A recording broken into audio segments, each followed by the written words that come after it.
Straight of Hormuz में तेल के जहाज पर भयानक हमला कर ट्रंप को भड़का दिया है। ईरान ने यह ऐलान किया है कि बिना उसकी मंजूरी के कोई भी हॉर्मुज से गुजर नहीं सकता। उधर ट्रंप पहले ही ऐलान कर चुके हैं कि हॉर्मुज में ईरान ने हमला किया तो समझौता टूट जाएगा। इस बीच लेबनान में हिजबुल्लाह लड़ाकों ने इजरायल को जबरदस्त टक्कर देनी शुरू कर दी है। हिजबुल्लाह चीफ ने धमकी दी है कि बस कुछ ही दिन में वो इजरायल को मार भगाएंगे।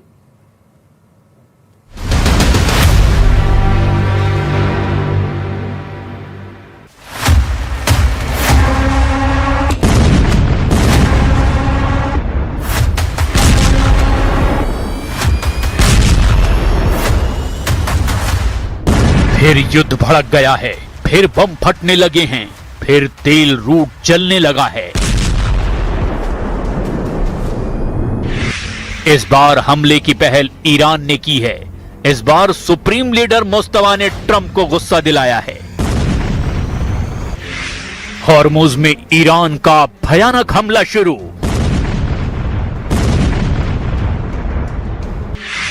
तेल के जहाजों को जलाने लगा ईरान। ऑयल रूट के चोक पॉइंट पर फंसे Trump.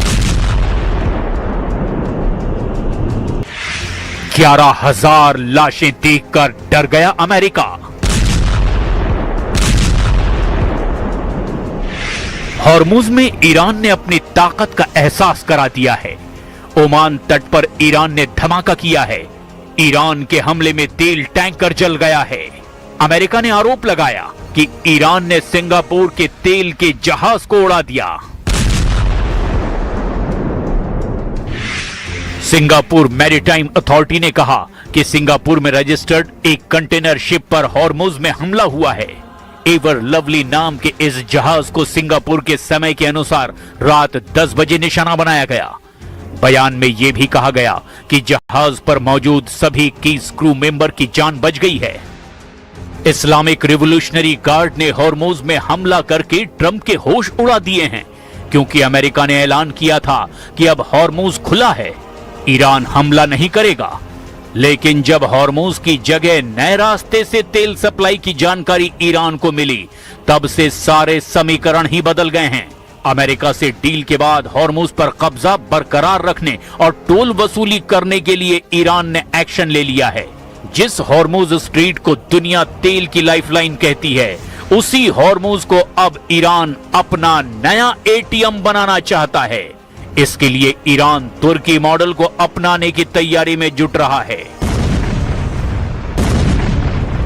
The wall street journal की रिपोर्ट के मुताबिक जैसे तुर्की स्ट्रीट से गुजरने वाले जहाजों से तय नियमों के तहत टैक्स वसूली करता है, उसी तर्ज पर ईरान हॉर्मुज के लिए अब एक नया मैनेजमेंट सिस्टम चाहता है।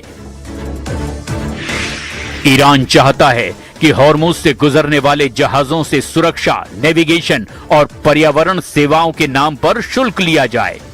दावा है कि इससे ईरान को हर साल करीब 40 अरब डॉलर तक की कमाई हो सकती है। इस कमाई में ईरान की तरफ से खाड़ी के दूसरे देशों को भी हिस्सेदार बनाने का प्रस्ताव दिया गया है। हालांकि ईरान का तुर्की मॉडल टोल प्लान इतना आसान नहीं होने वाला है, क्योंकि अंतर्राष्ट्रीय समुद्री कानूनों के तहत हॉर्मुज जैसे अंतर्राष्ट्रीय समुद्री मार्ग पर एक तरफा टोल लगाना आसान नहीं है। और इतना ही नहीं, ट्रंप हॉर्मुज में टोल वसूली के सख्त खिलाफ हैं। Final Iran deal if it included any kind of fees on shipping. Yeah, no, it would be unacceptable to me because we have numerous straits, and if you did that for them, you'd have to do it for other people. You have other straits. I wouldn't allow it there either. Hormuz में 11,000 से ज्यादा seller अभी भी फंसे हुए हैं। सैकड़ों तेल के जहाज फंसे हुए हैं। इन सब का जिम्मा ट्रंप ने ले रखा है। लेकिन ईरान जिस स्टाइल में आगे बढ़ता दिखाई दे रहा है, उससे अमेरिका की मुश्किलें भी बढ़नी तय है। अमेरिकी एक्सपर्ट प्रोफेसर डेरेक जे ग्रॉसमैन ने ट्रंप को जमकर फटकार लगाई है। ग्रॉसमैन ने कहा है कि ईरान ने हॉर्मुज में जहाज पर इसीलिए हमला किया क्योंकि यह शिप ओमान के तट से होकर गुजर रहा था, ईरानी जल क्षेत्र से बच रहा था।